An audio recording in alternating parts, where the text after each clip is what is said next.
Hello, everyone. Welcome back to the Repertoire Report. Hope everyone is doing well and, enjoying the later half of summer. We're getting almost there to fall. Busy time in the restaurant world going to be coming up. But yeah, hope everyone's summer is going well. Welcome back to another episode. And before we get into this episode, just want to have a friendly reminder that if you're listening on YouTube, subscribing to the channel helps a ton. It helps us with engagement, helps our channel grow. Also, liking this podcast lets us know that you're enjoying the podcast, and that what we're doing here is pretty good. So feel free to do that as well. Give a thumbs up, and then if you're listening on Spotify or Apple, following the show and then sharing it with your friends, or family or whoever you might be interested in sharing would be great. So today's going to be a little bit of a different of a repertoire report. Two larger themes that I wanted to touch on. And then also Justin's going to jump in and touch on one of the two topics today, a little bit more focused of an episode. And because I thought it was important to address, first off, the Anne Burrell situation, her, unfortunate passing. I think it's a really important topic to discuss as someone in the industry. And then also looking at the Johnson and Wales article that was posted. So the first half we'll discuss Anne Burrell. The second half I'll weigh into the Johnson and Wales article, and then I can have and we'll have Justin kind of hop in as well. He's going to weigh in on that situation, and then that'll be the episode. So starting out with the very unfortunate news that Anne Burrell had taken her life. That was the reason for the cause of her, untimely passing. Really, really unfortunate. Really struck me hard. Not that I was like, watching Anne Burrell's content every day, but when I was at the culinary, she had visited on campus. And the general sentiment from my peers was excitement. She was someone that was seen as a role model, going to the Culinary Institute of America, being so successful in food media, being very, just a larger than life personality. And so, to get the news that she passed, was sad in of itself, but then just getting the news that she had taken her life made it 1,000 times more devastating, in my opinion. Um, and I just think it's a couple of things I wanted to touch on. It's a difficult topic. It's a hard topic to talk about. But I have restaurant experience. I've since left restaurants, and I've gone into food manufacturing, research and development. And if you've ever listened to my podcast on Line Cook Thoughts, the themes that I'm going to talk about will likely be ones you've heard from my old podcast. But this idea of mental health and mental health care and doing what's best for you and being able to take care of yourself, put yourself in a mentally good spot, and just being able to, be okay with who you are or be okay with how you're feeling at any given day in this industry. And for myself, working in restaurants was not a good mix for me.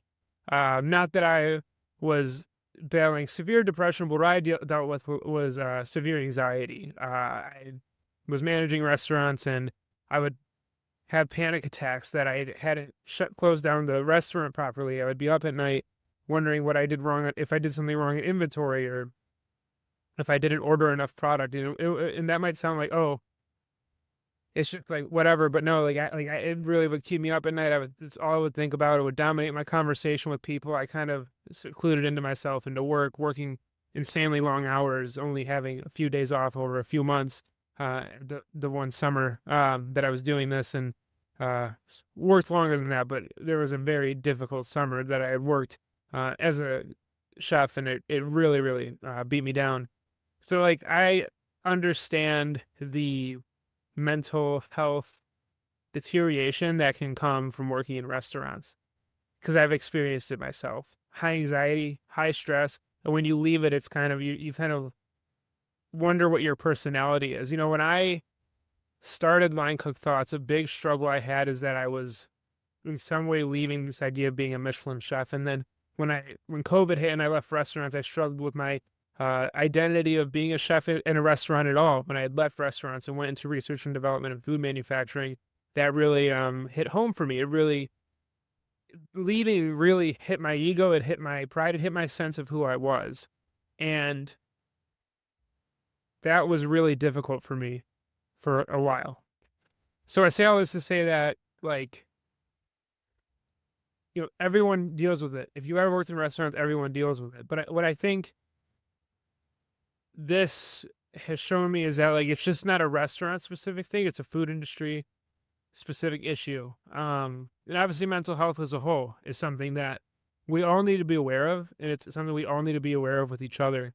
Um, but yeah, I mean, it just, it's hard to put into words what, and I've sat here and I've thought about it, and it's just like bothered me this idea that, the food world is tough, and you carry with you so much. And, you know, so for someone like Anne Burrell, that's a whole another world that most of us aren't privy to. This idea of fame, of being seen on TV, of the expectations of viewers, the expectations of people that want to watch you cook, want to watch your content for the food you cook, for the food you make.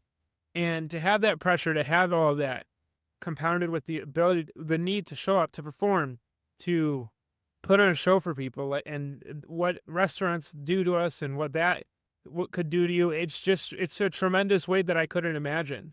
And so when it comes to what happened to Anne Burrell, it really hit me hard. It really affected me. And it just reminds me that anyone in this industry, whether you're in restaurants or not, can deal with depression, can deal with anxiety, can deal with other mental health um, issues that we might not at all be aware of.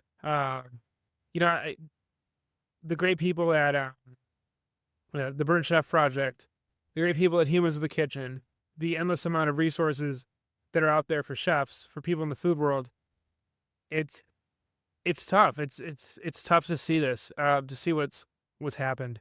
And I just, the reason I wanted to spend this part of the Repertoire Report, this part of the podcast, talking about Anne Burrell's decision to take her own life, is to just remind that, yes, mental health awareness is something we are aware of more now than I think 10 years ago. When I went to the Culinary Institute of America, when I went to college, same place she went, that was the conversation being had. And from from COVID to now, like, that conversation has continued. And I really think during COVID we hit a peak where, like, we needed to recognize it because stress was so high and people were losing jobs and things were changing and everything in between. But we can't forget those lessons. We can't forget that, like, those in this industry that are struggling are still struggling. And it could be anyone. It could be any outward facing person. Any person you think is successful or has it great could be struggling with things that you are not even aware of.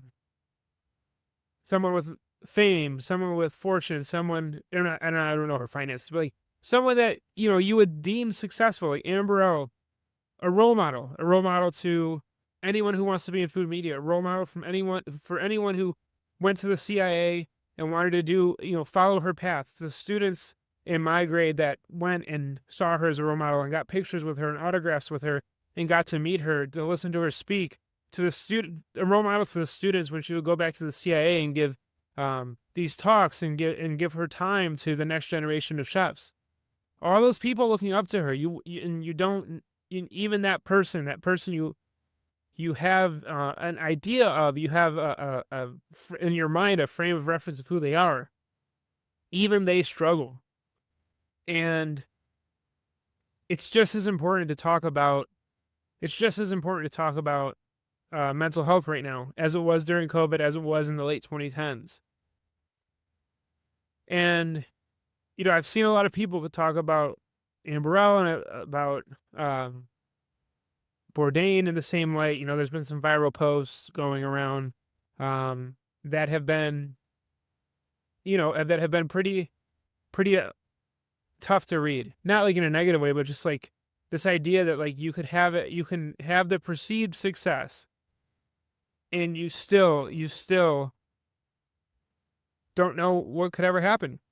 You don't know what's going through people's minds. You don't know what's going through, you know, it's just tough.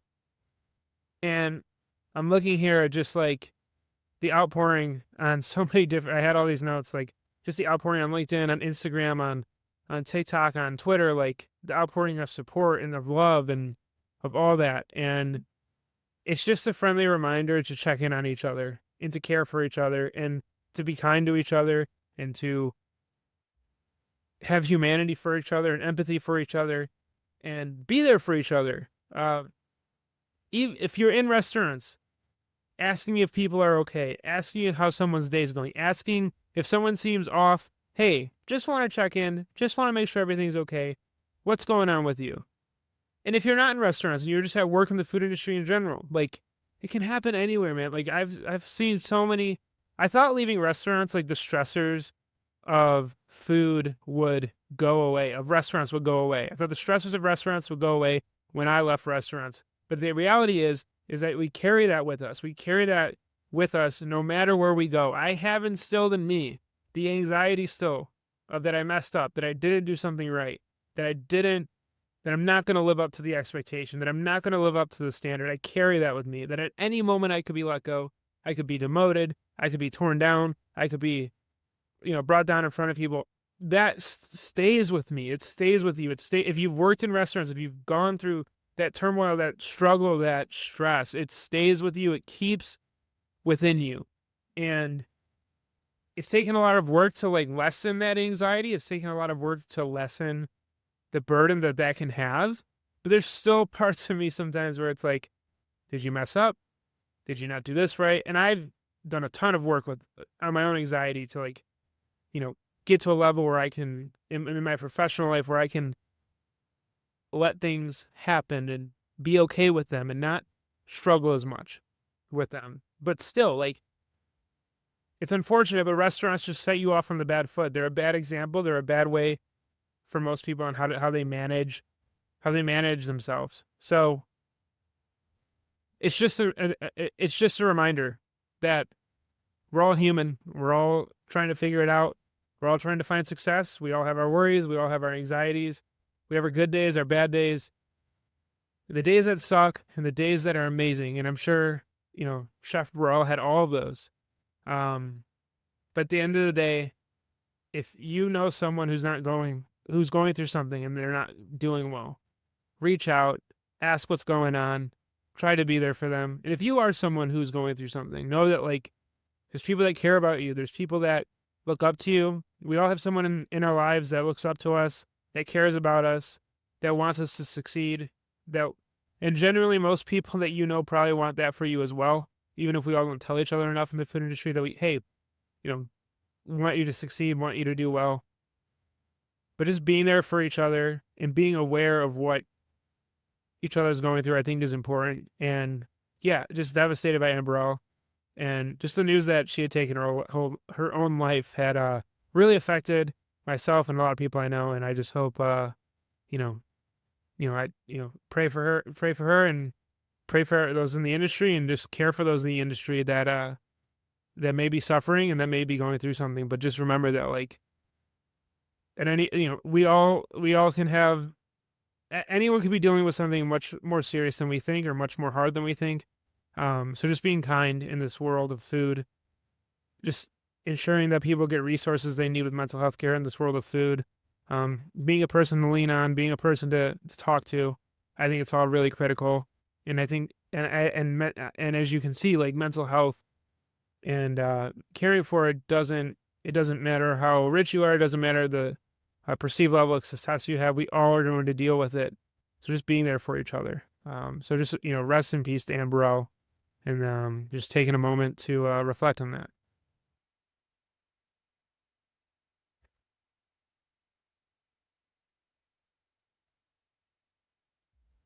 All right. So that was the first half of this pod. and it's a heavier half, but I thought, a necessary half.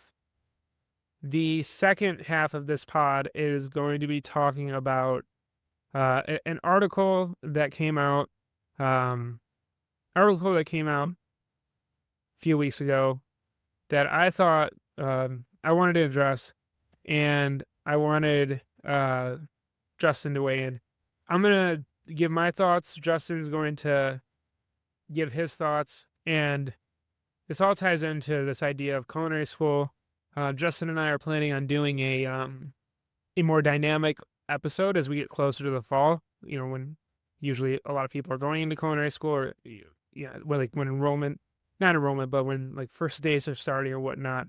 So, there's an article out by the James G. Martin Center for Academic Renewal. The author was Jovan Trivkovic, I believe is how you say their name. This degree can be yours for only $43,872 per academic year. What a deal. And they started this off, and it says, Johnson & Wales University recently made headlines, but not because of its premier and affordable programs in food service management. The coverage instead stemmed from news of faculty and staff layoffs. And I saw this getting shared a lot on LinkedIn, and this is why I thought it was important to bring this up. So this May, Johnson & Wales University announced plans to lay off 91 faculty and staff members, about 5% of its workforce. The cuts will impact both its campuses in Providence, Rhode Island, and Charlotte, North Carolina. This decision follows years of campus closures, declining enrollments, and an operating deficit of $34 million. With these layoffs, JWU's leaders hope to quickly reform the school's operating model. Chancellor Mim Rooney says we simply cannot afford to be the size that we once were. Along with staff cuts, the university is also postponing salary increases until later this year, as its cash reserves are nearly depleted. Johnson & Wales now faces an uncertain future. The author goes on to say, Johnson & Wales University was founded in September 1914. The hospitality program was introduced in 1972. Enrollment grew from 141 students in 1973 to 3,000 by 1983. And then they go on to say that a hypersurge in specialized niche programs and what the author calls impractical degrees. This strategy set the stage for the crisis Johnson & Wales has faced over the past 15 years. They go on to say that since 2011, Johnson & Wales University has lost over half of its student population. COVID-19 pandemic dealt an additional blow to enrollment. As a result, the North Miami and Denver campuses were shut down at the end of 2020 and 2021. And then between 2019 and 2021, the university lost $99 million. He goes on to talk about, is it worth saving? Is JWU worth saving? And kind of this idea in the article, and I'll link it below, but this idea, and I think Justin shares the sentiment. It seems that the author of the article is very much has a bone to pick with higher ed, and has a bone to pick with the perceived, degree offerings that college, the stereotypical college degree offerings that I think some people talk about. But I kind of wanted to push back on that at first. And I remember when I went to CIA, JWU was a consideration, CIA was a consideration, ended up going to CIA. And you see it now with progression of the culinary, and we're going to have a conversation with coming up that I think will shed some light on what the culinary is offering now in 2025. But what I think is really important is this idea that culinary schools saw that there was a change in how they were going to offer education. And for the longest time, it was just enough to offer a foundational culinary teaching. You would go there, you would learn the fundamentals, you would learn cuisines from Asia, from the Americas, from Europe, you would learn restaurant cooking, then you'd be good to go. You go to a restaurant, open a restaurant, or work your way up through one, end up, being the chef and have a fine career.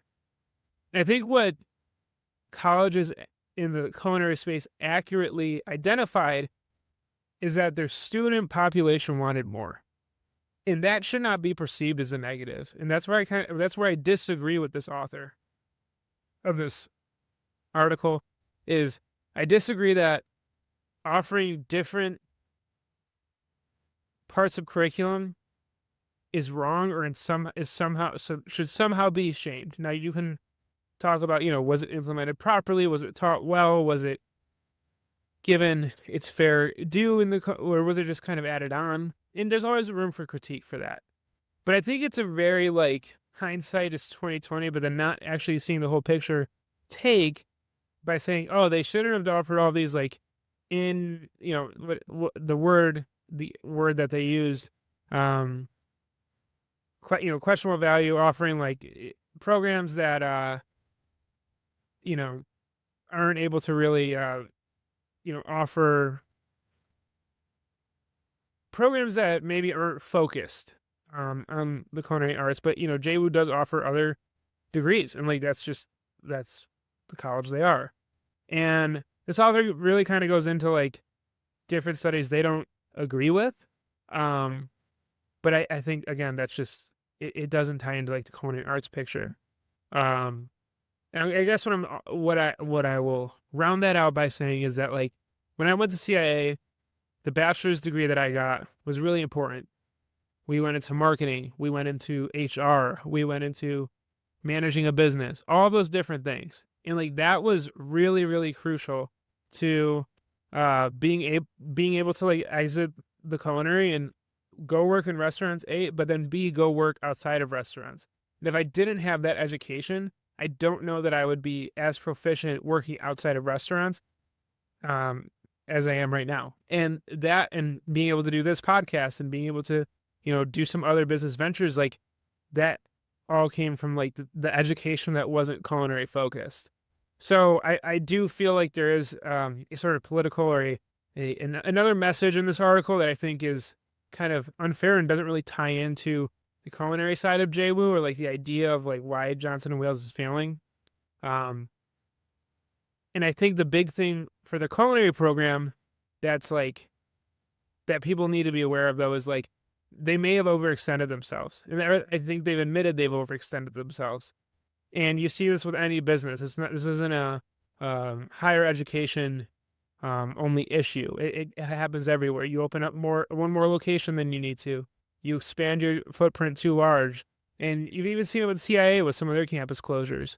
I'm interested to see what happens with Johnson & Wales.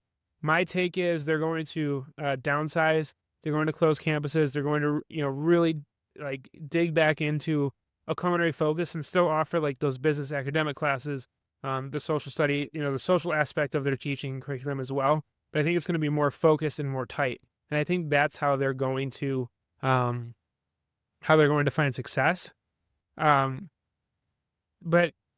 this idea that it's like an impractical degree and it's a sky high tuition, and like I will say that like I will agree that tuition is unaffordable. But again, this isn't a Johnson & Wales crisis, and it's not painted that way. It's shared as like a broader crisis. But like, I guess my question is like, if the degree is that much, and it's only focused on culinary arts, then obviously it's not worth that.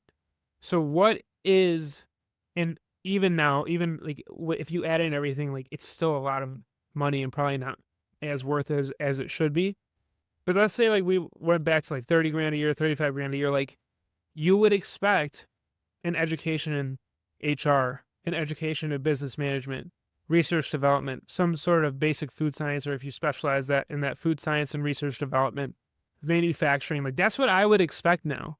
If I were going back to culinary school, I wouldn't just expect the basics of cooking. I would expect how to run a restaurant. I would expect exposure to work in jobs outside of restaurants as well. So my take, yes, JWU is worth saving. I don't see, like, I do worry about culinary school. I do think it needs to be less expensive, and I will agree with the author on that. Like, it does need to be less expensive.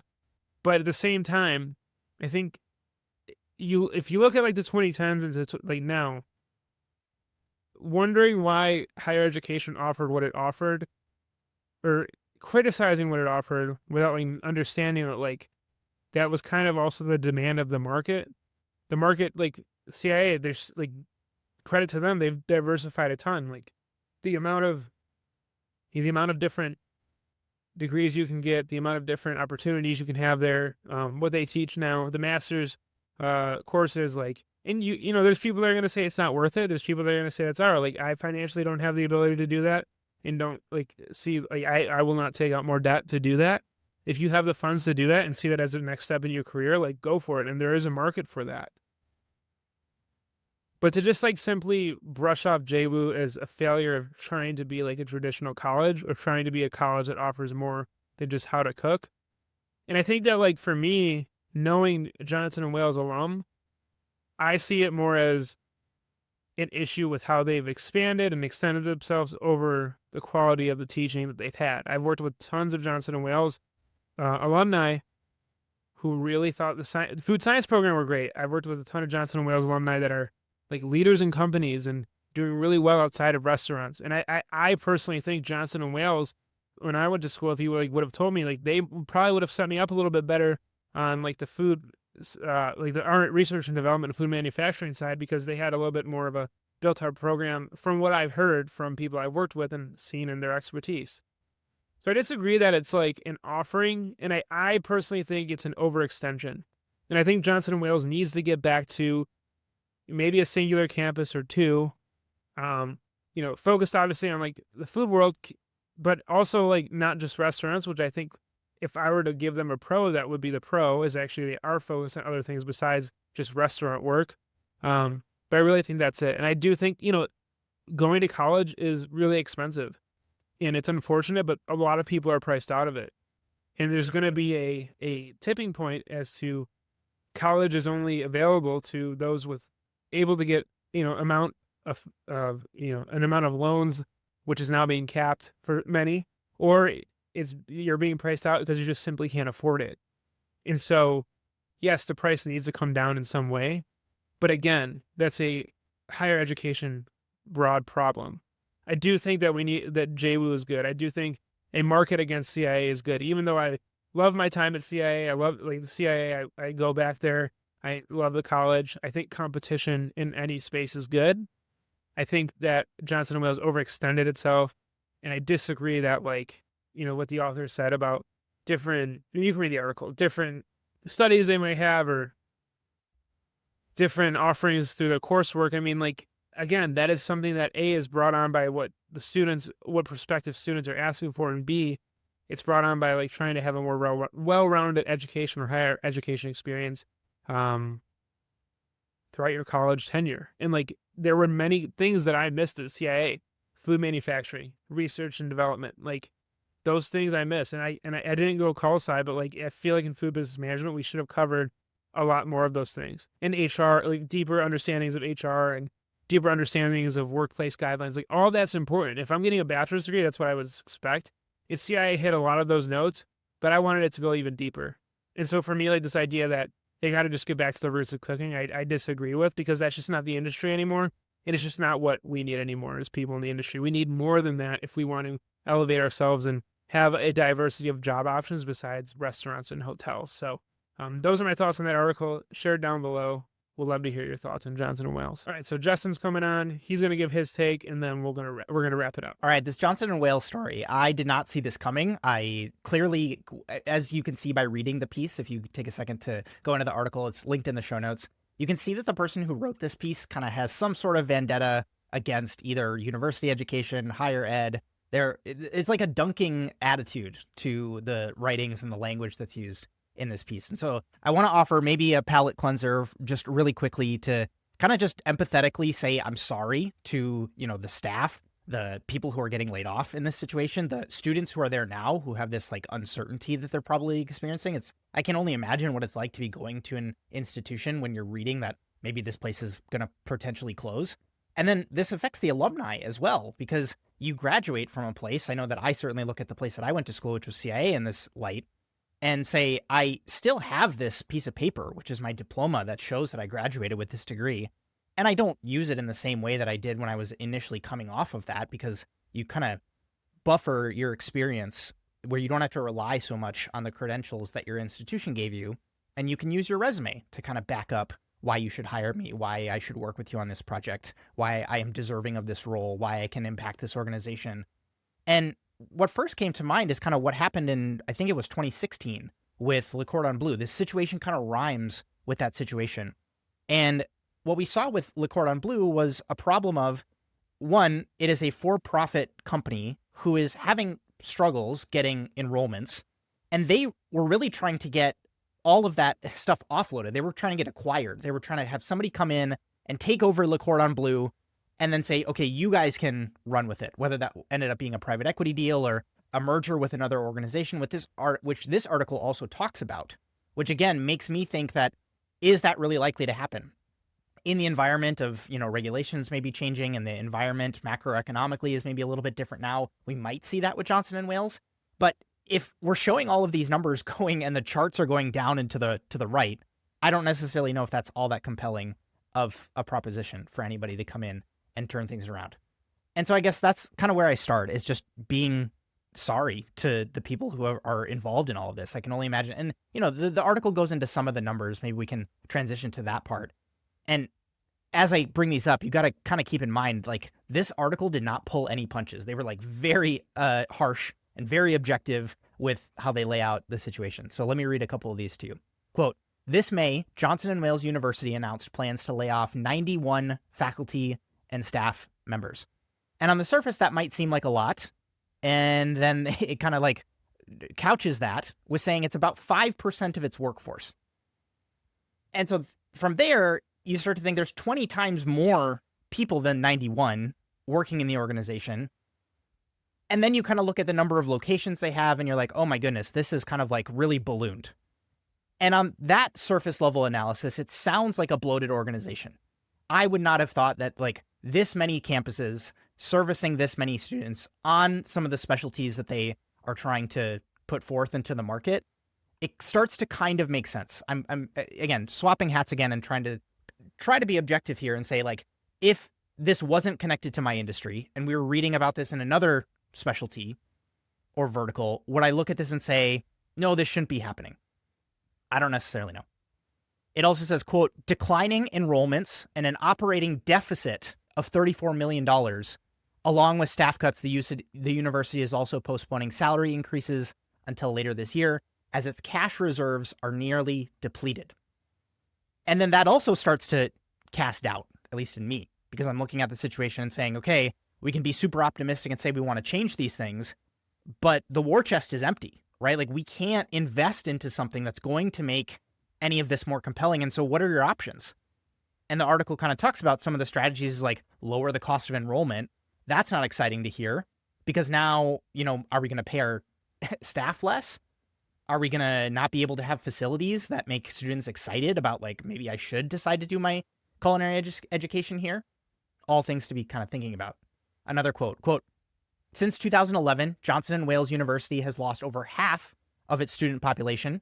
The COVID-19 pandemic dealt an additional blow to enrollment," which I think a lot of us saw as either people who were in the midst of their culinary education either had to switch online. Some people didn't even get to go and graduate.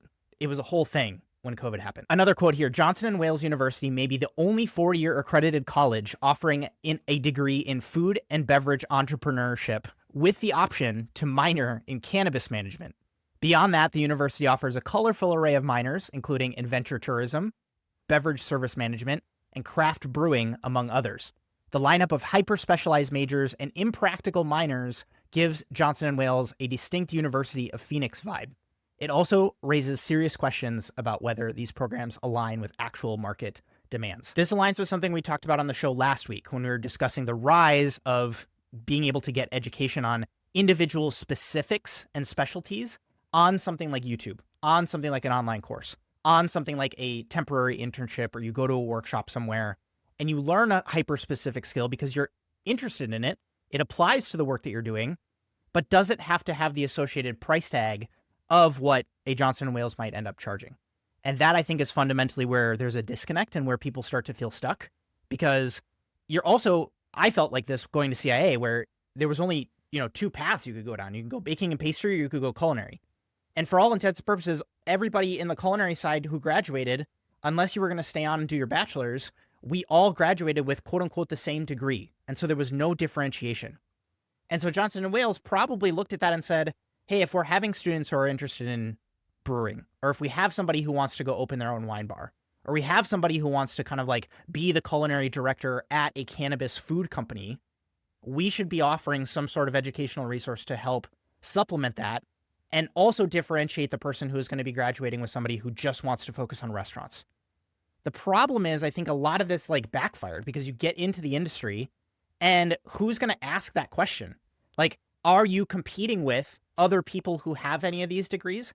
Or are you actually competing with somebody who was the chef de cuisine at this company or was a recipe development person at this organization? And they're the ones who are coming in, and your degree in, what do they call it? Like cannabis, something, yeah, cannabis management. Does that materially affect your ability to get a job in the market? And I think that's where there's the disconnect and where people are getting frustrated. And so the piece at the end does outline some solutions. And I did like that at the end, the piece says, similar to what we say in some of the stories that we cover on the podcast, that they're looking at this situation like a case study. And so they say, quote, however, Johnson & Wales University is a textbook example of the broader crisis in higher education, a mix of everything that's gone wrong. 1, administrative bloat, 2, impractical degrees, and 3, sky-high tuition. And so all of these together, where the costs are super high, people don't feel like they're getting value when they actually go and try to use the thing that you have sold them. And then it costs a lot in comparison to, other ways to get educated, or just foregoing it in general and just going straight to the job market and quote unquote paying your dues, working your way up, so to speak.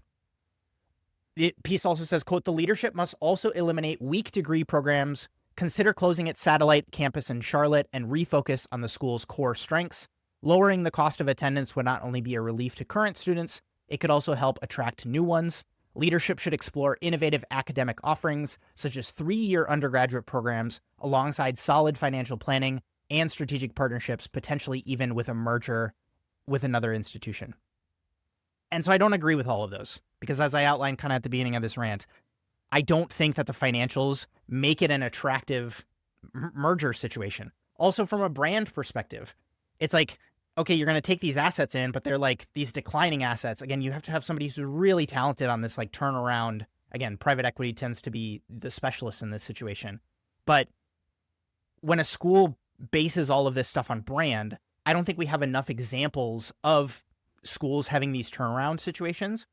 I mean, the piece even dunks on University of Phoenix as an example. No one's going to come in and say, okay, we're going to take this brand and turn it around. Typically, it's like incumbents that end up succeeding.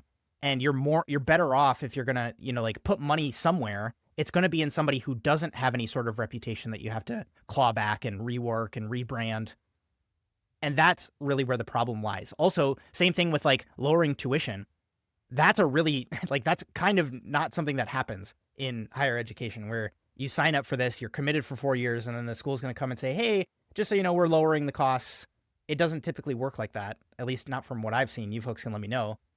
But then also on the 3-year front, now you're starting to get to this place where you are no longer the 4-year, I'm going to dedicate my time, because I can imagine a lot of people who went to Johnson & Wales as opposed to a place like CIA was excited about the prospect of like, I'm going to get more time to study. I'm going to get more classes that I can take. I'm going to get more of the quote unquote college experience. And, I certainly went to school with kids who were basically interested in extending that time.